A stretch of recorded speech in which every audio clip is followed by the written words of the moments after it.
അതിനിപ്പോ എന്തുണ്ടായെന്നാ സ്വാമി പറയണേ? ആദ്യം എന്റെ ലോഡ്ജ് മാത്രമേ പോകുമായിരുന്നുള്ളൂ. ഇപ്പോൾ എന്റെ 2 പെൺകുട്ടികളും അവന്മാരുടെ കൂടെ പോകുന്നതായി.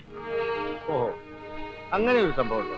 അവന്റെ കളരിയും ഒടുക്കത്തെ ഒരു തീറ്റയും നെയ്യും പരിപ്പും കൂട്ടി 2 നേരം ശാപ്പാട്. അക്ക അറിയാതെ ഇറച്ചിയും മുട്ടയും തീരും എന്തിന് കള്ളു വരെ ഞാൻ വാങ്ങിച്ചു കൊടുത്തില്ലേ. അവന്റെ ദേഹത്ത് പുരട്ടാൻ എണ്ണയ്ക്ക് മാത്രം എത്ര രൂപ ചെലവായെന്ന് അറിയാമോ? എല്ലാം സഹിക്കാം. എന്റെ ഗായത്രി കുട്ടി സാവിത്രി, അത് മാത്രം ഞാൻ സഹിക്കില്ല. കൊള്ളുകളയും ഞാൻ കൊള്ളുകളയും. സ്വാമി അവന്റെ അടുത്ത് നിന്ന് അവിവേകമൊന്നും കാണിക്കരുത്. വല്ലതും സംഭവിച്ചിട്ട് പിന്നെ പറഞ്ഞിട്ട് കാര്യമില്ല. അവൻ ചൂണ്ടുപറമ്പ് അറിയാവുന്നവനാ. എന്റെ മക്കളെ കൊന്നു കുഴിച്ചു മൂടിയാലും ശരി, അന്യജാതിക്കാരന് ഞാൻ കൊടുക്കൂല. അവരെന്നെ കൊന്നോട്ടെ. 2 വർത്തമാനം പറഞ്ഞിട്ട് അന്തസ്സായിട്ട് ചാകാമല്ലോ.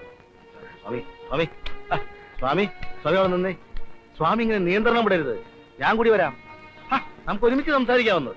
ഇനി സംസാരിച്ചിട്ട് എന്ത് പ്രയോജനവും കിടയാറ്. സ്വാമിയുടെ വിഷമം എനിക്കറിയാം.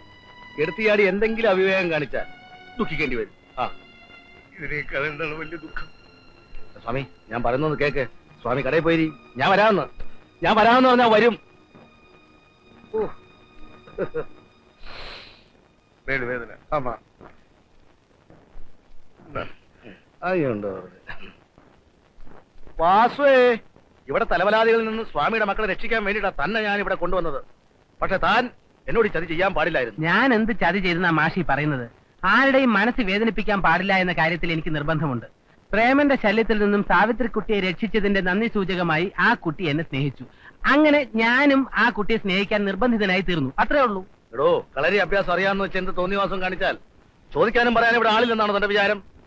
സ്വാമി എന്നെ തല്ലില്ലെന്ന് മാത്രമേ ഉള്ളൂ. എന്റെ ഉത്തരവാദിത്തത്തിലാ തന്നെ ഇവിടെ കൊണ്ടുവന്നിട്ടുള്ളത്. എനിക്കൊരു പ്രശ്നം വരുമ്പോ അപ്പുണ്ണി മാഷെങ്കിലും എന്നോടൊപ്പം ഉണ്ടാവുമെന്നാ ഞാൻ വിചാരിച്ചത്. ഇതിൽ നിന്നും ഒഴിഞ്ഞു മാറാമെന്ന് അപ്പുണ്ണി മാഷ് വിചാരിക്കണ്ട. പയ്യോളിയിൽ കളരിയും അഭ്യാസവുമായി ഒതുങ്ങിക്കഴിഞ്ഞിരുന്ന എന്നെ ഇവിടെ കൊണ്ടുവന്ന് സാവിത്രിക്കുട്ടിയുമായി അടുക്കാനുള്ള സാഹചര്യം എനിക്കുണ്ടാക്കി തന്നത് മാഷാണ്. ആര്? ഞാനോ? അതെ. ഇനി ഞങ്ങളെ ഒന്നിപ്പിക്കേണ്ടതിന്റെ ഉത്തരവാദിത്വവും മാഷിന്റേതാണ്. അതെ മാഷ്, സാവിത്രിക്കുട്ടി ഇല്ലാതെ ഇനി എനിക്ക് ജീവിക്കാൻ പറ്റില്ല. ഒരു നിമിഷം നിന്ന് ഇവിടെ കണ്ടുപോകുന്നത് എന്റെ മകളെ നിനക്ക് വിവാഹം കഴിക്കണമല്ലേ? അതിന് ഈ സ്വാമി രണ്ടാമതൊരു ജന്മം ജനിക്കണമല്ല. നിന്നോട് എന്നോട് ചോദിക്കേണ്ടത് കാര്യം എന്താ ഇത്? എന്താ ഈ സ്വാമിക്ക് എല്ലാവരും കൂടെ എന്നെ ഭ്രാന്ത് പിടിപ്പിച്ചു. ദ്രോഹി, എന്റെ പെൺകുട്ടികളെ മയക്കി എടുക്കാൻ നിങ്ങൾ എല്ലാം ഉണ്ടായി. പ്രശ്നം ഉണ്ടാക്കരുത്. നിയമപരമായി നോക്കിയാൽ പ്രായപൂർത്തിയായ പുരുഷനും സ്ത്രീക്കും ഇന്ത്യയിൽ ഒന്നും പറയണ്ട. സ്വാമി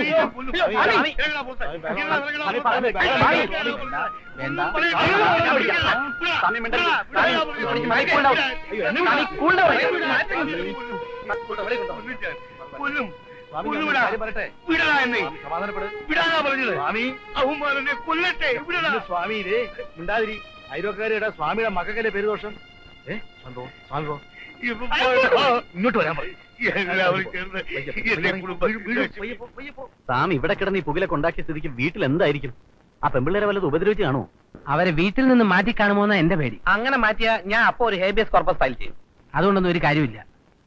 ഒരു മണ്ടനെ കയ്യിലെടുത്താലേ കാര്യങ്ങൾ നടക്കൂ. അയ്യോ, ഞാൻ തന്നെയല്ല, അപ്പുണ്ണി മാഷിനെ.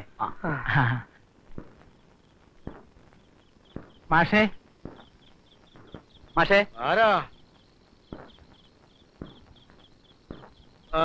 എന്താ ഈ അസമയത്ത്? മാഷിനൊന്ന് കാണാൻ വന്നതാ. ശരി ശരി, വാ വാ. ഇരിക്ക.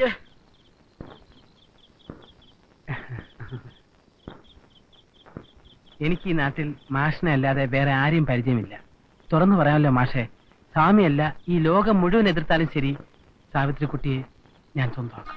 അതുപോലെ തന്നെയാ എന്റെയും ഗായത്രിയുടെയും കാര്യവും. അല്ല, നിങ്ങൾക്ക് പ്രേമിക്കണമെങ്കിൽ സ്വന്തം ജാതിയിൽപ്പെട്ട ആരെങ്കിലും ആകാമായിരുന്നില്ലേ?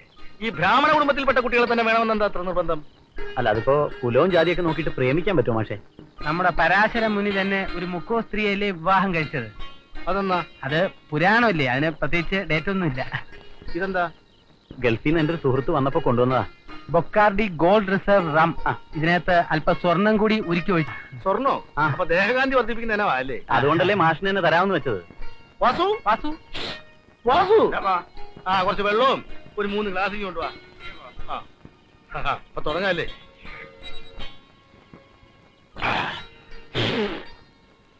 അടിക്കണമെങ്കിൽ ഫോറിൻ അടിക്കണം എന്ന് പറയുന്ന ഇതാ.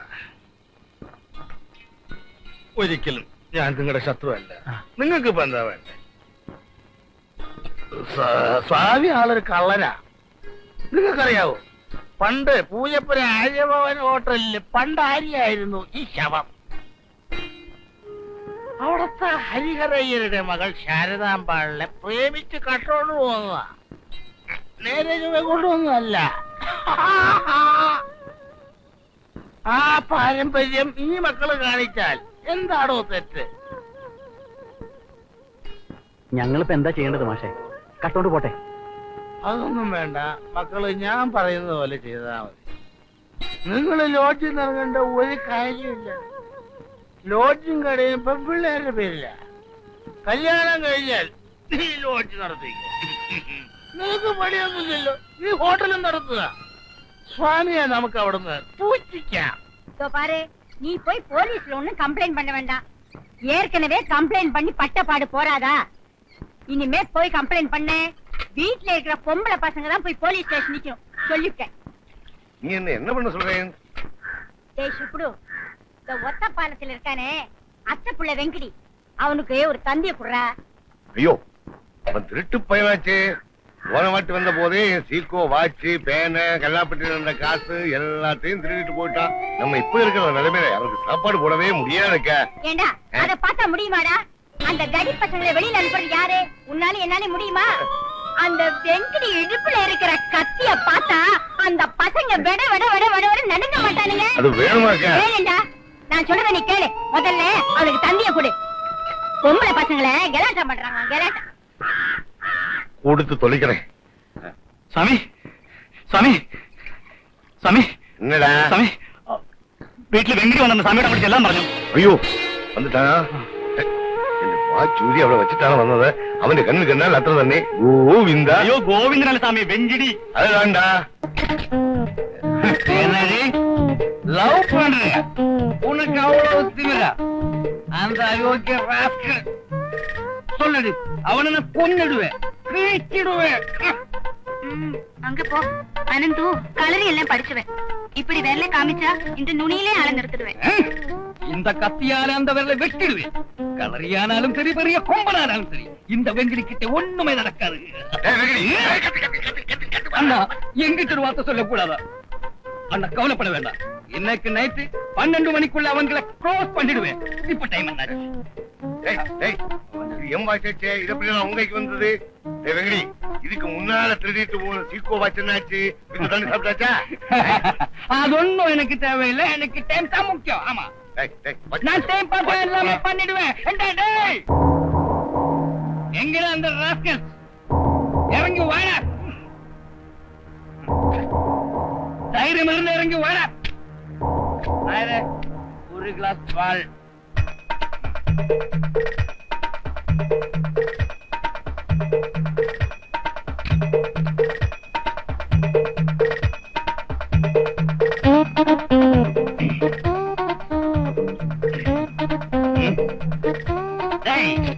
தைரியம் இருந்து இறங்கி வாடா.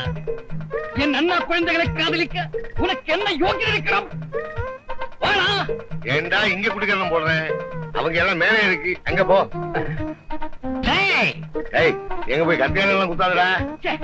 നല്ലൊരു കാര്യത്തിന് പോകുമ്പോ പുറകെന്ന് വിളിക്കാതെ. കത്തി ഇല്ലാமல் വെങ്കിടി இல்லை, വെങ്കിടി ഇല്ലാமல் കത്തി இல்லை.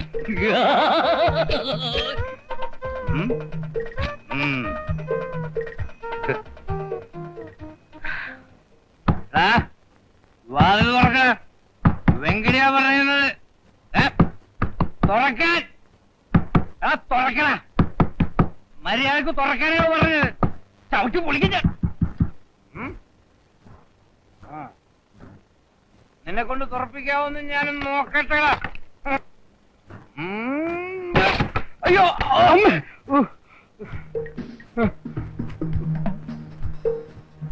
ഇവന്റെ കത്തി എവിടെ പോയി? എവിടെ കത്തി? അയ്യോ അതെ മൂക്കിന് ചോര.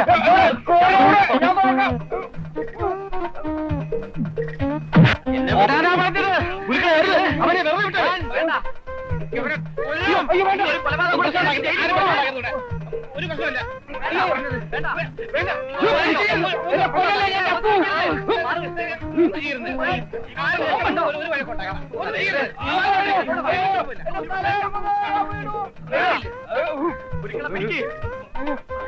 പിടിച്ചോ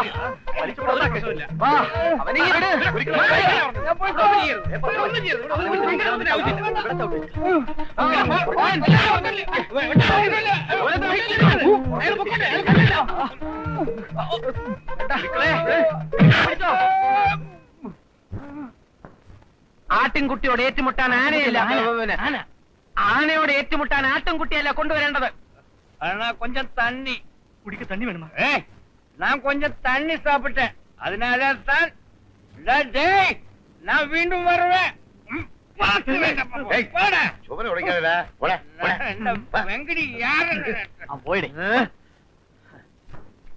അവന് വല്ല അരിഷ്ടം വാങ്ങിച്ചോട്. எப்படி நீங்க இருக்கு? சும்மா சொல்லக்கூடாது, நல்லாவே உதைச்சிருக்கானுங்க.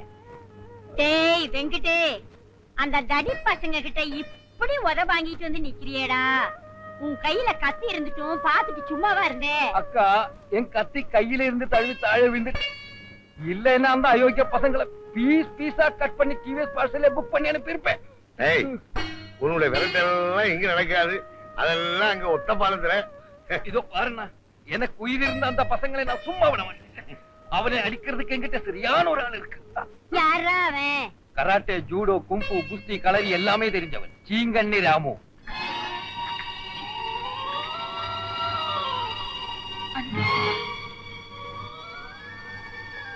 ആകെ കുഴപ്പമാ. എന്താ? അപ്പാവും മാമനും കൂടി അനന്തുവിനെ തല്ലിക്കാൻ ഒരു വലിയ റൗഡിയെ കൊണ്ടുവരാൻ പോവുകയാണ്. 3-4 പേരെ കൊന്നിട്ടുള്ള ആളാണത്രേ. അനന്തു ഇന്ന് തന്നെ ഇവിടുന്ന് പൊയ്ക്കോളൂ. കുറച്ച് ദിവസം കഴിഞ്ഞു വന്നാ മതി. സാവിത്രിയോട് ഇതാരാ പറഞ്ഞത്? അപ്പാവും മാമനും കൂടി പറയുന്നത് ഞാൻ കേട്ടതാ. അനന്തു കുടിക്കാനൊന്നും നിൽക്കണ്ട, ഇപ്പൊ തന്നെ പൊയ്ക്കോളൂ. എണ്ണ തിരിച്ചു തുടങ്ങിയതല്ലേ ഉള്ളൂ, അത് തുടച്ചു കളഞ്ഞ. തച്ചോളി ഉദയനന്റെ തറവാട്ടിൽ പിറന്ന അനന്തൻ ഒരു ഭീരുവിനെ പോലെ ഒളിച്ചോടാനൊന്നും തീരുമാനിച്ചിട്ടില്ല. വേണ്ട, അനന്തു ഒന്നിനും നിൽക്കണ്ട. എങ്കിൽ സാവിത്രിക്കുട്ടി പറഞ്ഞതുകൊണ്ട് മാത്രം ഞാൻ അനുസരിക്കാം. വീരചരമമടഞ്ഞ തച്ചോളി തറവാട്ടിലെ പിതാമഹന്മാർ മുകളിൽ നിന്ന് പരിഹസിക്കുമായിരിക്കും. എനിക്കതൊരു പ്രശ്നമല്ല. ഉമ്മിണിത്തങ്കയെയും ഉണ്ണിയാർച്ചയെയും സാവിത്രിക്കുട്ടിയെയും പോലുള്ള വീരാംഗനകളുടെ മനസ്സ് വേദനിപ്പിക്കാൻ ഈ അനന്തന് കഴിയില്ല. അടുത്ത ബസ്സിന് തന്നെ ഞാൻ പുറപ്പെടുകയായി.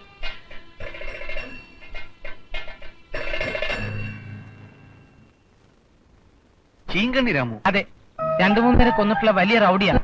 സാമിയും വെങ്കിടിയും കൂടി അയാളെ കൂട്ടിക്കൊണ്ടുവരാൻ പോയിരിക്കുക. നീ ഒന്ന് ചുമ്മാ ഇരിക്കെ. ചീങ്കണ്ണി മുതലേ അതൊക്കെ നമ്മളെ വരട്ടാൻ വേണ്ടി ഇറക്കുന്ന ഓരോ നമ്പരാ. ഏയ്, ഇതങ്ങനെയല്ല. അപ്പുണ്ണി മാഷ് ഇപ്പൊ എന്നോട് പറഞ്ഞു, നിങ്ങൾക്കാർക്കും ഒരു കുഴപ്പമില്ല, ആ കളരിക്കാരനെ മാത്രം തട്ടിയാ മതി എന്നാ പറഞ്ഞിരിക്കണേ. കൊണ്ടുവരട്ടെ. ചീങ്കണ്ണി വരുമ്പോ അനന്തനോട് ഇല്ലായിരുന്ന പോരെ? അനന്തൻ നാട്ടിലേക്ക് പോയിക്കോ. അങ്ങനെ ഞാനൊരു ഒളിച്ചോട്ടം നടത്തിയാൽ സാവിത്രിക്കുട്ടി എനിക്ക് നഷ്ടപ്പെടും. തന്നെയുമല്ല, ഒരു റൗഡിയെ പേടിച്ച് നമ്മൾ ഇവിടെ ഒളിച്ചോടി പോകാനാണെങ്കിൽ പിന്നെ ആണുങ്ങളാണെന്ന് പറഞ്ഞ് മീശം വെച്ച് നടന്നിട്ട് എന്താ കാര്യം? ഞങ്ങളെ വിശ്വസിച്ചിറങ്ങിയ പെൺകുട്ടികളുടെ ഗതി എന്താവും? ഏതായാലും ഞാൻ വീട്ടിൽ പോയി അമ്മയുടെ അനുഗ്രഹം വാങ്ങിച്ചിട്ട് വരാം. അതെന്തിനാ? രണ്ടും കൽപ്പിച്ച് ഞാൻ ചീങ്കണ്ണിയോട് ഏറ്റുമുട്ടാൻ പോവുക. ഒന്നുകിൽ ഞാൻ വിജയിയാകും, അല്ലെങ്കിൽ രക്തസാക്ഷി.